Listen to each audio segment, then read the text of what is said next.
ఈ దేశాన్ని అవినీతి ముక్తి దేశంగా మార్చాలని ప్రధాని నరేంద్ర మోదీ గారు ఎంతో ట్రై చేస్తూ ఉన్నారు. అయితే అదే పార్టీకి చెందిన చాలామంది లీడర్లు అవినీతికి కేర్ ఆఫ్ అడ్రస్గా మారుతూ ఉన్నారు. గతంలో కర్ణాటకలో బీజేపీ గవర్నమెంట్ ఉండేది. ఈ బీజేపీ గవర్నమెంట్ పైన గతంలో అనేక ఆరోపణలు రావడం జరిగింది.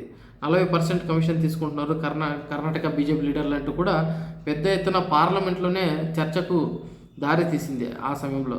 సో అవే ఆరోపణలతోనే గవర్నమెంట్ కూడా పడిపోవడం జరిగింది గత ఎన్నికల్లో.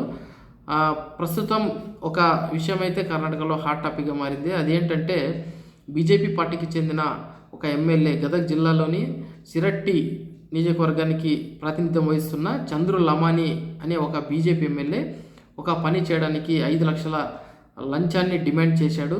సో ఎవరైతే వ్యక్తి ఉన్నాడో ఆ వ్యక్తి కర్ణాటక లోకాయుక్తకు కంప్లైంట్ చేయడం జరిగింది. కర్ణాటక లోకాయుక్త కరెక్ట్గా ప్లాన్ చేసి రెడ్ హ్యాండెడ్గా ఆ డాక్టర్ చంద్రు లమాని ఎమ్మెల్యే ఎవరైతే ఉన్నారో బీజేపీ ఎమ్మెల్యే ఆయన్ను రెడ్ హ్యాండెడ్గా పట్టుకోవడం జరిగింది. దీనిపైన కర్ణాటక బీజేపీ అధ్యక్షుడు మాట్లాడడానికి నిరాకరించడం జరిగింది. నాకు ఇంకా ఇన్ఫర్మేషన్ లేదు అని కూడా ఆయన చెప్పడం జరిగింది. ఈ విషయం అధికార కాంగ్రెస్కు ఒక అస్త్రంగా మారింది. బీజేపీని విమర్శించడానికి మాట్లాడడానికైతే పెద్ద పెద్ద మాటలు మాట్లాడుతున్నారు కేంద్ర బీజేపీ నాయకులు. వాళ్ళ లీడర్లు చూసి ఇక్కడ అవినీతిలో కూరుకుపోయారంటూ కూడా